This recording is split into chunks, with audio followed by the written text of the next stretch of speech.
Shalom, bien-aimés, nous sommes dans notre deuxième partie de l'émission sur la voie du salut. La voie du salut, c'est l'émission de l'évangéliste Salomon. Proverbe 30, le messager de la bonne nouvelle. De la 11e à la première position, les dieux que nous servons, c'est les dieux qui changent de position. Vous savez, Dieu marche avec les hommes comme les militaires. Les militaires marchent toujours sur une file indienne.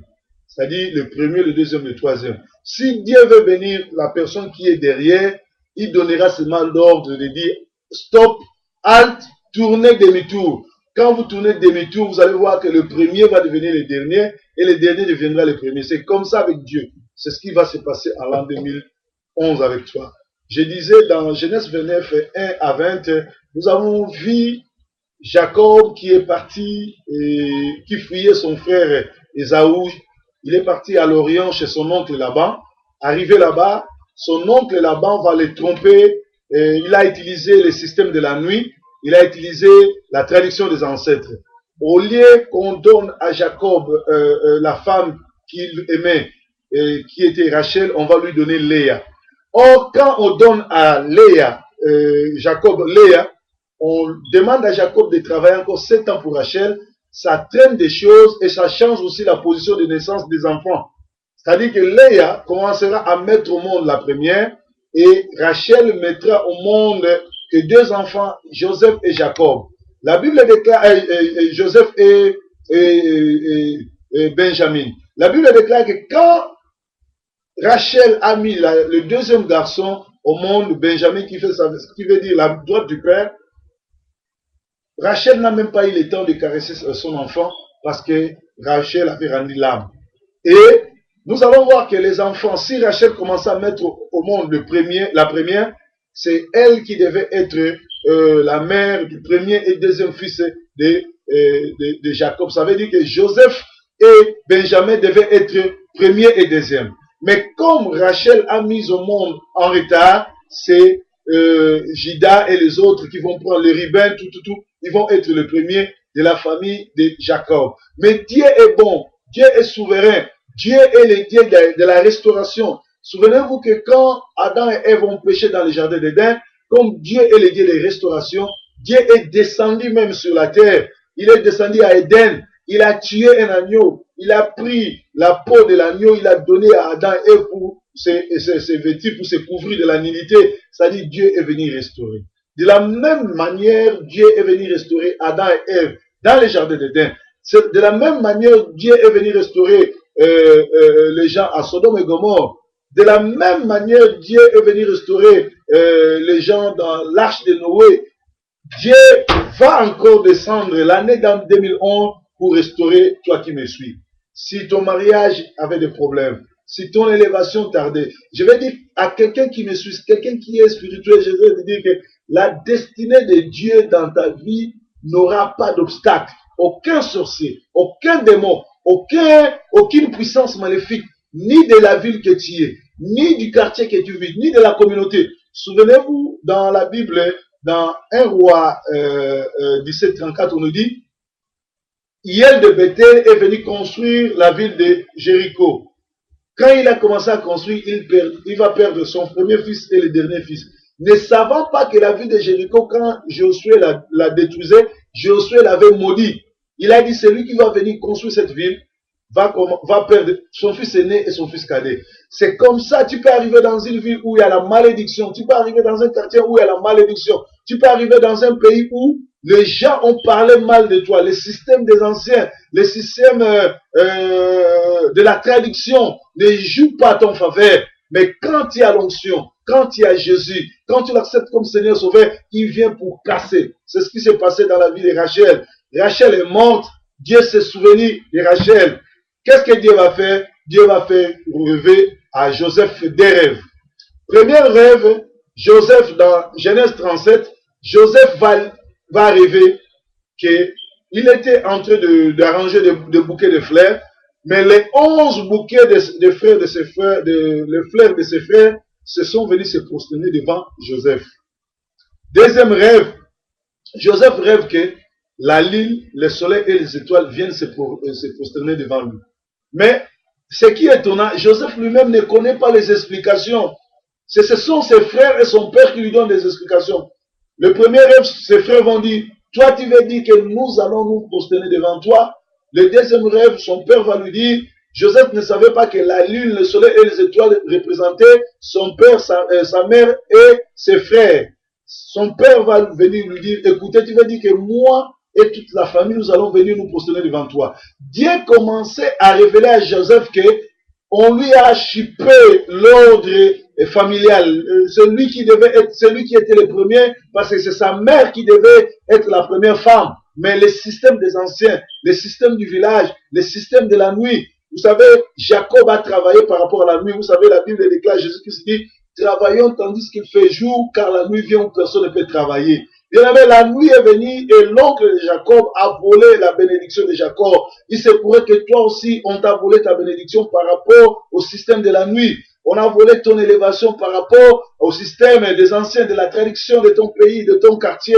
Et souvenez-vous, bien aimé, la Bible déclare que le rêve que Joseph a eu dans son enfance, quand nous allons lire dans Matthieu 42, 1 à 6, on nous dit que Joseph il était la deuxième personnalité en Égypte. C'était lui le père de Pharaon. Et c'est lui qui vendait tout. La famille est venue. Ses frères sont venus en Égypte pour acheter. Ils ont oublié que Joseph qu'ils avaient vendu, Joseph, leur frère, c'est lui qui régnait. Ils sont venus se prosterner devant lui.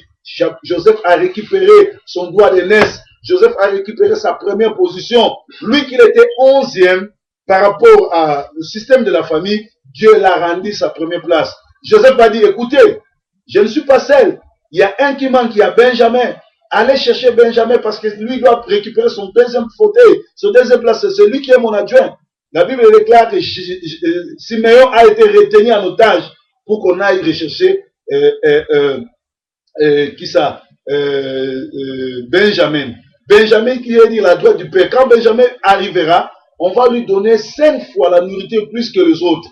Alors 5, c'est le chiffre de la puissance. Cette année 2011, on te donnera plus que les autres. Tu auras la puissance sur tout ce qui se présentera devant toi. Et la Bible déclare aussi, Dieu, en Égypte, quand il voulait bénir les enfants d'Israël, qu'est-ce qu'il a fait? Il a fait une tourbillon. Il a demandé aux enfants d'Israël de tuer l'agneau et de prendre le sang de l'agneau qui représente le sang que Jésus-Christ avait aspergé au mont Golgotha pour nous racheter du péché, de oindre le sang sur le portail de leur maison quand l'exterminateur passera. Je ne parle pas de frère Honoré Rwanda, je parle du terminateur. Quand il passera en Égypte, il ne touchera pas la maison des enfants d'Israël. À Goshen, il y avait la gloire, la fête, la joie, mais c'est chez Pharaon, et c'est le dernier fils de Pharaon, de tous ceux qui travaillaient chez le Pharaon, les Égyptiens, il y avait la guerre, et il y avait le plaie, il y avait les morts, parce que Dieu a rendu justice. Je te dis que cette année, tout ce que ta famille a fait, tout ce que les gens du quartier ont fait, tout ce que la communauté a fait, tout ce que le système des anciens, le système des traditions, le système de ta famille avait freiné, au nom de Jésus, je le déclare comme homme de Dieu, comme messager du Seigneur. Le Seigneur te visitera cette année. L'an 2011, c'est aussi l'année de confusion. Dieu va créer la confusion dans la famille de tous ceux qui nous oppressent. Que ce soit dans la politique, tous ceux qui oppressent les Congolais, Dieu va prendre charge d'eux. Dans l'église, tous ceux qui ont pris les enfants d'Israël, les enfants de Dieu en otage, Dieu s'occupera d'eux. Parce que Dieu, il est le Dieu de confusion. Il va créer la confusion pour récupérer ses frères, ses enfants, ses alliés, ceux qui travaillent dans l'église, ceux qui craignent Dieu pour récupérer leur place. Parce que la Bible déclare, les premiers seront les derniers et les derniers deviendront les premiers. Ça, cette année-là, en 2011, c'est l'année où toi qui étais le dernier, dans tout, dans les quartiers, dans les affaires, Dieu fera que tu deviennes la tête. Parce que dans Genèse 11, on voit les enfants d'Israël avec un chef comme Nemrod, le premier noir, qui était grand, il était inspiré par l'esprit du diable. Ils créeront la tour de Babel pour aller toucher Dieu. Dieu a créé la confusion et cette tour s'est cassée. Dieu aussi va créer la confusion tout autour de tous ceux qui craignent Dieu. Si tu es pasteur, tu as un ministère, tu crains Dieu, Dieu va créer la confusion tout autour aux serviteurs du diable. Si tu es serviteur du diable et tu le sers au nom de Jésus, Dieu te frappera l'an 2011 parce que Dieu est souverain, Dieu il veut restaurer son peuple. Je disais que Dieu est venu faire récupérer les droits à Joseph. Joseph qui était 11e, par la gloire de Dieu, a repris la première place. Et Benjamin a repris la deuxième place. Quand Dieu a voulu se souvenir de Rachel, il a vu en Israël, on voulait un roi. Au lieu, la royauté est réservée, en Israël, la royauté est réservée seulement aux tribus de Juda. Mais c'est un Benjamin de Saoul qui va prendre le pouvoir, tout simplement parce que Dieu voulait récompenser Rachel. Quand Dieu a choisi Esther, c'était pour bénir le peuple de Dieu. Et quand Dieu voulait bénir le peuple de Dieu, il s'est souvenu encore de Rachel. Elle est venue prendre, c'est Rachel qui est devenue la reine. Et Rachel vient il est de la lignée de Benjamin, qui est aussi la famille de Rachel. Le bien-aimé, Dieu se souviendra de toi. Souvenez-vous que Joseph a rêvé chez lui, à Canaan. Et ses rêves se sont réalisés en Égypte. Toi, tu étais à Kinshasa, tu étais au Kolosi, tu étais dans les Bandundu, dans les Kasaï, un peu partout en Afrique, je ne sais où. Mais tu es maintenant au Canada, aux États-Unis, au Canada, à Corée du Nord, à Venezuela. Ce sont des gens qui m'écrivent. Aux États-Unis, en Afrique du Sud, tu es en Angleterre, à Londres, à Paris, à Manchester ou en Suède. Je te dis que les rêves que tu as rêvés quand tu étais dans la maison de tes parents à Kinshasa vont s'accomplir ici en Europe, aux États-Unis, au Canada, partout. Parce que l'Égypte, à l'époque, représentait un monde civilisé, un monde où les gens partaient gagner leur vie. Même les frères de Jésus sont partis là-bas pour manger, pour boire. Aujourd'hui, l'Europe, l'Amérique, le pays industrialisé que tu es représente, c'est comme l'Égypte. Comme tu as fait tes rêves quand tu étais dans la maison de tes parents, cela s'accomplira là où tu es. Si tu es aux États-Unis, reçois cela. Si tu es en Angleterre, reçois cela. Si tu es en Suède, tu es au Canada, tu es un peu partout, sache-le que les rêves que tu as rêvés dans la maison de tes parents, comme Joseph a rêvé que ses frères se sont venus se prosterner, quand il est arrivé en Égypte, il a récupéré les droits de naissance. Le Seigneur te visitera. Si tu n'avais pas des enfants, je te donne les enfants au nom de Jésus. Si tu n'avais pas le mariage, je te donne le mariage au nom de Jésus. Si tu n'avais pas de papiers, reçois les papiers. Si tu avais le problème avec les enfants, dans les sociétés, tout, ils vont te les rendre tes enfants. Si tu avais le problème au parquet, du parcelle, toi, tout comme problème, Dieu te les rendra. Si tu avais le problème de la santé, Dieu qui est Rapha descendra pour te visiter. Parce que Dieu n'a pas laissé Rachel comme ça. Dieu s'est souvenu de Rachel. Tout le plan que le frère, l'oncle de Jacob avait fait, Dieu a rendu cela nul et sans effet. Dieu rendra cela nul et sans effet. Tous ceux qui ont cherché ta mort, Dieu ne va pas permettre que tu meurs. D'ailleurs, on dit le fils de la révélation ne mourra jamais. Tu ne mourras jamais. Tu ne seras pas empoisonné. Tu ne seras pas refoulé. Même si tu es dans la prison, même si tu es dans l'immigration, ton file est close. Moi, je déclare qu'ils vont t'écrire pour s'excuser, ils vont te reconnaître, ils vont te donner tes papiers. Je te dis, si tu avais un problème de logement, ils vont te loger. Si tu avais un problème du travail, ils vont te donner du travail. Si tu avais un problème de mentalité comme les Congolais, ils ne grandissent pas. Dieu va nous donner la sagesse, l'intelligence, afin que nous récupérons notre pays. Si nous étions des esclaves, Dieu va nous donner la possession de notre pays. 2011, le Congo reviendra aux Congolais. Tout celui qui a fait du mal au Congo, le Seigneur s'occupera de lui. Je demande même à tous ceux qui ont mal fait au Congolais, que le Seigneur les visite. Que le Seigneur les visite. Que le Seigneur les visite. Que le Seigneur les visite. Que le Seigneur visite les Congolais. Parce que Dieu est merveilleux. Dieu est avec nous. Il est derrière sa parole. Il est là pour bénir.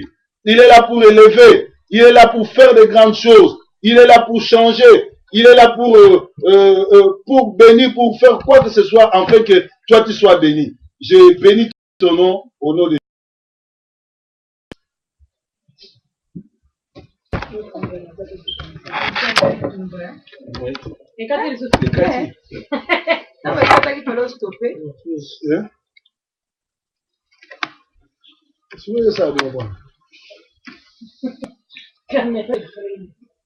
Caméra freeze. Oui.